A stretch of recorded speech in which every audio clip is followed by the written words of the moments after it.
구성품 소개에 낭비할 시간은 없습니다. A4 사이즈 런너 대장과 매뉴얼 그리고 실수로 꺼내지 않는 데칼과 베이스가 전부니까요. 거기에 전 이 키트가 발표된 올해 초부터 이 순간을 쭉 기다려왔습니다. 먼저 런너에서 부품을 분리합니다. 관리를 한 해 마탱이가 간 이 니퍼로 말이죠. 이 니퍼의 장점은 런너를 자르는 소리가 아름답다는 정도가 답니다. 그러니 파츠에서 좀 떨어진 곳을 잘라 부품에 데미지가 가지 않게 해줍니다. 그리고 갓핸드사의 궁극 니퍼를 이용해 남은 게이트들을 다시 한번 잘라내 정리해줍니다. 불행하게도 나이트의 조립은 쉽지 않습니다. 시작하자마자 다리 한가운데를 지나는 접합선을 만나게 되거든요. 이 접합선을 무수지 접착제를 이용해 수정해줍시다. 접착제를 파츠 사이에 흘려 넣어준 뒤 힘을 줘서 파츠를 꾹 눌러줍니다. 그 다음 튀어나온 부분을 사포를 이용해 정리해줍니다. 국면은 스펀지 사포를 이용해 정리하는 게 좋습니다. 평평해지지 않게 말이죠. 어보미넌트의 무장인 볼카이트 컨버스터에도 아주 훌륭한 접합선이 있습니다. 이 녀석은 수정하는데 인내심이 필요합니다. 마찬가지로 무수지 접착제를 넣어 꾹 눌러준 뒤 사포로 정리해줍니다. 그리고 볼카이트 코일의 사이사이를 나이프로 조심스럽게 정리해주면 됩니다. 귀찮지만 완성도에 큰 영향을 주는 공정입니다. 접합선도 제거하고 부품도 다듬어 필요한 파츠를 나열했습니다. 도색을 위해 최소한의 조립만 해주고 장갑은 벗겨놓았습니다. 이제 약간의 가공을 해줄 차례입니다. 먼저 헤비스터버를 가공해줄 겁니다. 제가 만든 어퍼런트급 나이트 전부가 헤비스터버의 머줄 부분이 백화가 일어나 부러지려 했습니다. 물론 이 키트도 예외는 아니었죠. 컷! 그래서 과감하게 잘라내 단포신으로 만들어줍니다. 그리고 종혈과 총구에 구멍을 뚫어 디테일을 살려줍니다. 총구는 신경을 써 가능한 한가운데에 구멍을 뚫어줘야 합니다. 그러면 꽤나 멋진 단포신 헤비스터버를 만들 수 있습니다. 거기에 핸드드릴로 총구 가장자리를 살짝 다듬어주면 훨씬 그럴듯해 보이죠. 크기가 크기인 만큼 나이트에도 가동 기믹이 있지만 코토나 반다이에 비하면 조악하기 짝이 없습니다. 90년대 키트에서나 볼 법한 수준이죠. 그래서 손을 좀 봐주려고 합니다. 우선 헤비스터버와 방패가 장비되는 이 구멍을 3mm 핀바이스로 넓혀줍니다. 그리고 3mm 원형 자석을 넣어줍니다. 양쪽 동일한 방향으로 말이죠. 그 다음 순간 접착제로 위쪽에서 고정해줍니다. 이어서 헤비스터버의 연결 부분을 가공해줍니다. 과감하게 커트. 그리고 사포로 다듬어준 뒤 순간 접착제를 이용해 다른 3mm 자석과 접착해주면 됩니다. 그럼 탈착과 가동이 자유로운 헤비스터버를 만들 수 있습니다. 방패도 동일한 방법을 사용하시면 됩니다. 이번엔 머리에 자석 가공을 해줄 차례입니다. 먼저 5mm 자석을 이용해 동체에 자석을 심어줍시다. 타미야 원통형 줄을 이용해 구멍을 넓혀줍니다. 그 다음 헤드의 연결부를 과감하게 커트. 그리고 나이프와 사포로 다듬어줍니다. 다듬은 부품을 순간 접착제로 위치에 신경써서 접착해줍니다. 헤드에는 3mm 핀바이스로 구멍을 뚫어줍니다. 가능한 한 중앙에 뚫어주며 부품이 파손되지 않게 조심스럽게 구멍을 뚫어줍니다. 3mm 자석을 박아 넣어주면 머리의 가공도 아주 간단하게 끝나게 됩니다. 다음은 직경 6mm, 두께 2mm 자석을 2개씩 2세트를 준비해줍니다. 총 4개를 준비하면 됩니다. 허리 파츠를 과감하게 커트. 줄로 열심히 다듬어 6mm 자석이 들어갈 수 있는 넓이까지 넓혀줍니다. 이번엔 접착에 순간 접착제가 아닌 에폭시 퍼티를 사용합니다. 2개로 나누어진 퍼티를 1:1 비율로 잘라준 뒤 비틀고 주무르면서 사정없이 섞어줍니다. 두 색이 골고루 섞일 때까지 열심히 반죽해줍니다. 잘 섞은 퍼티를 허리 파츠 뒤쪽에 붙여 잘 눌러줍니다. 이렇게 나이프 나풋의 뒷면으로 눌러주는 것도 효과적입니다. 나머지 퍼티는 몸통 안쪽에 붙여줍니다. 그리고 나머지 자석 2개를 방향을 체크한 뒤 퍼티와 접착합니다. 허리 파츠와 어긋남은 없는지 확인하고 서로 붙지 않게 한 뒤 퍼티를 건조시킵니다. 허리 부분에 퍼티가 건조되는 동안 볼카이트의 접합선을 추가로 수정해 주려 합니다. 플라스틱 퍼티를 접합선에 돋보여준 뒤 이쑤시개로 눌러 펴발라줍니다. 그리고는 종이 사포를 접어 코일 사이사이를 사포질해주면 됩니다. 매우 번거롭지만 제가 아는 가장 효과적인 방법입니다.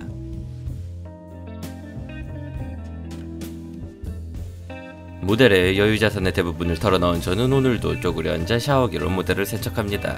모델의 크기가 크기인 만큼 아주 꼼꼼하게 세척해줘야 합니다. 깔끔하게 세척을 해줬으면 이제 하루 동안 건조시켜줍니다. 그동안 베이스를 작업합니다. 모델이 큰 만큼 베이스도 크기 때문에 베이스에도 신경을 좀 써줄 거예요. 장식용 베이스 키트에서 마음에 든 부품을 요리조리 배치해봅니다. 마음에 들 때까지 계속 배치를 바꿔줍니다. 새로운 파츠를 넣기도 빼기도 하면서 이미지를 만들어 나갑니다. 이렇게 마음에 들 때까지 40분 동안 배치를 바꾼 결과 결국 맨 처음 배치로 돌아왔습니다. 여기에 아그렐란 베드랜드 젤스톤을 이용해 지면을 만들 거예요. 이 젤스톤은 건조 과정에서 갈라지기 때문에 황야같이 건조한 땅을 표현하는데 아주 훌륭합니다. 너무 얇게 올리면 갈라지는 효과가 약해지기 때문에 어느 정도 두께를 줘서 올려줍니다. 나머지 절반은 콘크리트 처리를 한 군사계지 느낌을 내기 위해 일반적인 젤스톤을 사용해 줄 거예요. 경계의 젤스톤이 너무 섞이지 않게 주의하면서 젤스톤을 올려줍니다. 젤스톤을 전부 올린 이 녀석도 다른 부품들과 함께 건조시켜줍니다. 우선 플렉을 이용해 전체적으로 프라이밍을 해줍니다. 모델 자체가 꽤나 크기 때문에 프라이밍에도 꽤나 시간이 걸렸어요. 이 등껍질처럼 잡기가 애매한 파츠는 플루텍을 이용해 고정해주면 아주 편하게 작업할 수 있습니다.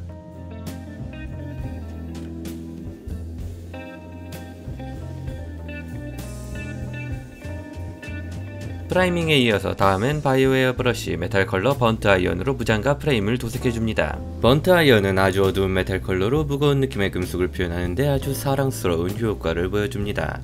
메카닉의 프레임 도색에 최적화된 컬러라고 생각합니다. 아머 부분은 워프록 브론즈를 이용해 도색해줄 겁니다. 아름다운 갈색 광택을 가진 청동을 표현할 수 있는 컬러죠. 하지만 밑색을 블랙인 상태로 도색해서 그런지 색감이 미묘합니다. 원하던 느낌이 아니에요. 그래서 브론즈를 올린 파츠들을 번트 아이언으로 다시 도색해줍니다. 그리고 그 위에 다시 한번 워프록 브론즈를 올려주었습니다. 이제야 좀 느낌이 사네요. 이제 시코락스 브론즈를 얇게 올려 약간 샴페인 골드 느낌의 고급진 색감으로 만들어줍니다. 너무 과하게 올리면 느낌이 가벼워질 수 있으니 미묘하게 색감이 변할 정도로만 올려줄 겁니다. 다음 과정에 필요한 건 물티슈입니다. 마른 물티슈를 사방팔방 무자비하게 늘려줍니다. 늘어나 구멍이 어느 정도 커질 때까지 늘려줘요.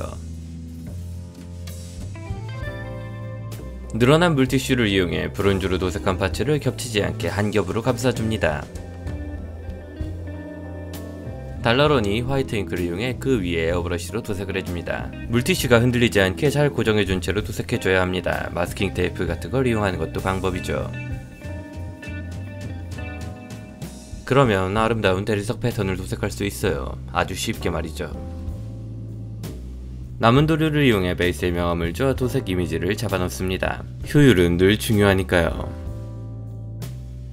이제 붓을 잡고 대리석 패턴 파츠들의 아머 트림을 전부 워프록 브론즈로 재도색해줍니다. 카오스 모델들의 난이도를 높이는 주범은 바로 이 금테들입니다. 모델은 아주 멋지지만 이 금테들 때문에 손이 잘 가지 않아요.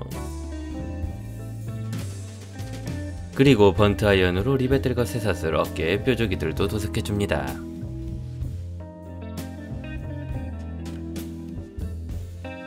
이번엔 이 어깨 아머를 녹슬게 할 겁니다. 아흐리만 블루를 물을 넣어 약 3:1 비율로 희석해줍니다. 그리고는 균열과 가장자리와 구석진 부분 위주로 사정없이 쳐발라줍니다. 그 다음 완전히 건조될 때까지 기다려줍니다. 이어서 니일라크 옥사이드를 물과 약 2:1에서 3:1 비율로 희석해 전체적으로 얇게 발라줍니다. 전체적인 느낌은 쉐이드를 바르는 느낌과 별반 다르지 않습니다. 얇고 넓게 펴 발라주면 돼요. 그러면 완전히 건조된 후에 멋진 녹슨 느낌을 낼 수 있죠. 마지막으로 가우스 블래스터 그린을 3:1 비율로 희석해 군데군데 점을 찍듯이 포인트를 줍니다. 그럼 약간씩 얼룩이죠. 좀 더 리얼한 표현이 가능하죠. 이제 발타자르 골드를 이용해 각종 포인트를 도색해줄 겁니다. 프레임에 있는 해골 장식들과 방열판을 찾아 몽땅 발타자르 골드로 도색해줍니다. 블랙으로는 고관절과 각종 전선을 도색해줍니다. 보다보면 빠뜨리는 부분이 있기 때문에 잘 찾아서 도색해줘야 해요. 귀찮지만 이런 하나하나가 디테일업으로 이어지는 겁니다. 다음은 오일워시를 해줄 겁니다. 검은색 유화물감을 화이트 스피릿으로 희석해 번트 아이언으로 도색한 프레임에 치덕치덕 발라줍니다. 크기가 크기인 만큼 평부수를 러프하게 올려줍니다. 그리고 도료가 완전히 건조하기 전에 키친타월로 닦아내줍니다. 보통은 도료가 완전히 건조된 후 화이트 스피릿을 묻힌 멜라민 스펀지나 면봉 등으로 닦아내지만 작업시간을 줄이기 위해 이 방법을 선택했습니다. 섬세하게 할 필요가 없는 부분이기도 하고요. 오일워시한 파츠들을 건조시키는 동안 드레석 패턴으로 도색한 파츠들을 유광 마감제로 처리해줍니다. 나중에 할 공정에서 도색을 보호하기 위해서입니다. 사실 몇 번 다시 도색했거든요. 오일워시가 완전히 건조됐으니 볼카이트 컨버스터를 도색해줄 겁니다. 우선 코일 부분을 붉은기가 도는 구리색인 스크리밍 벨로 도색해줍니다. 그 후 메피스톤 레드로 가열된 볼카이트 에너지를 표현해주려 했습니다. 중간에 귀찮아졌기에 에어브러쉬의 힘을 빌려 조져주었죠. 결과는 만족스러웠습니다. 쉽고 편한 방법을 놔두고 굳이 어려운 길로 갈 필요는 없어요. 붉은색이 남은 김에 깃발도 붉은색으로 도색해주었습니다. 페이스 파츠는 모은팽 브라운을 베이스로 올리고 그 위에 스크리밍 스컬로 뼈색을 내줍니다. 그리고는 세라핌 세피아로 워시를 한번 진행해주죠. 그 위에 아주 가볍게 다시 한번 스크리밍 스컬을 올려줍니다. 이제 장식으로 달린 해골들을 도색해줍니다. 제 예전 영상인 아주 쉬운 해골 도색을 참고하시면 아주 쉽게 도색할 수 있습니다. 헤드 파츠에 변이된 동력선은 아주 간단하게 도색할 수 있습니다. 우선 라카 스플래시로 베이스를 올려줍니다. 그 위에 아주 얇게 가로버그 크림슨 쉐이드를 올려줍니다. 그 후 건조시켜주면 끝입니다. 그 다음 눈과 렌즈도 적당히 도색해줬어요. 이렇게 베이스 파츠로 가려지는 부분이기 때문에 너무 디테일하게 도색할 필요는 없죠. 아머 부분에 까마귀와 장식물들을 도색합니다. 우선 색감의 통일을 위해 전체적으로 블랙을 이용해 도색해줄 겁니다. 까마귀와 뾰족이 나무들을 전부 블랙으로 도색해줘요. 이 카오스 심볼도 블랙으로 도색해줍니다. 다음은 뾰족이와 나무들을 잔데리 더스트로 드라이 브러쉬 해줍니다. 약 절반 정도만 드라이 브러쉬에 검은색과 아이보리색의 그라데이션을 만들어줍니다. 까마귀의 머리와 꼬리는 라카 스플래시를 이용해 베이스 코트를 해줍니다. 그 위에 콘트라스트 컬러 길리먼 플래시를 아주 얇게 올려 까마귀의 피부색을 잡아줍니다. 마지막으로 메피스톤 레드를 이용해 까마귀의 깃털 끝부분을 드라이 브러쉬 해줍니다. 까마귀가 메인이 아니니 너무 공들일 필요는 없습니다. 카오스 심볼의 리베카 엣지를 번트 아이언으로 도색해 디테일을 추가해줍니다. 방패의 배너도 다른 배너와 색을 맞춰 붉은색으로 도색합니다. 블랙으로 베이스를 올린 뒤 고른 레드에서 메피스톤 레드로 레이어에 깃발의 입체감을 신경써 도색합니다. 도색이 끝난 배너에 허전하니 데칼도 올려줍시다. 붓으로 데칼의 위치를 미세하게 조정하고 면봉으로 수분을 빨아들여 데칼을 정리해줍니다. 그리고 타미야 패널 라인 악센트 컬러 다크 브라운으로 드레서 파츠에 머선을 넣어줍니다. 각 틈새와 리벳에 흘려 넣어주어 입체감을 살려줍니다. 이제 베이스만 남았습니다. 갈색 유화 물감으로 오일워시를 해준 뒤 키친타올로 표면을 닦아내줍니다. 빠른 작업을 위해 드라이기를 이용해 건조시켜줍니다.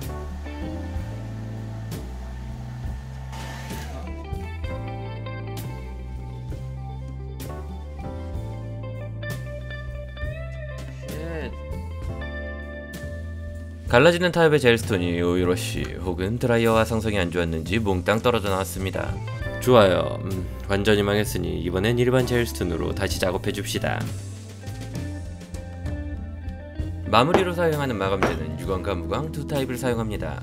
무광 마감재로는 녹슨 청동암호 부분과 브레인 부분을 마감해줄 거예요. 이 부분은 매트하고 무겁게 표현하는 게 중요하니 말이죠. 유광 마감재는 대리석 파츠의 마감에 사용합니다. 이 부분은 반짝반짝 아름답게 광나게 하는 게 중요합니다. 무광으로 마감하면 대리석 특유의 느낌이 살지 않거든요. 베이스도 부크를 끝냈고 마감재를 올린 파츠들을 하루 동안 잘 건조시켜준 뒤 조립하면 완성입니다.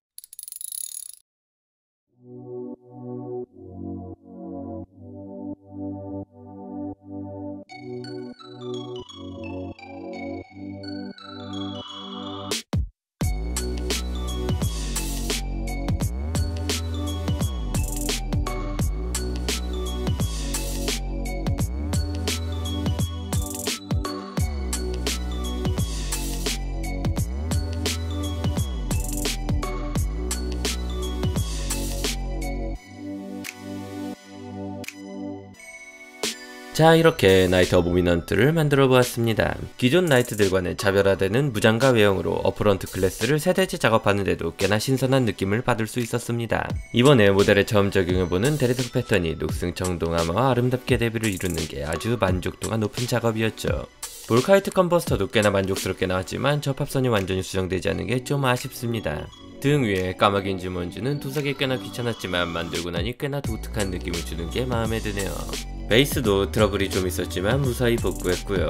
저는 이 녀석이 테이블 위에 올라가 상대 모델을 도륙낼 상상을 하는 것만으로도 가슴이 뜁니다. 그러면 오늘도 제 영상을 시청해주신 모든 여러분들께 감사하고 즐거운 하비라이프를 보내시길 바랍니다.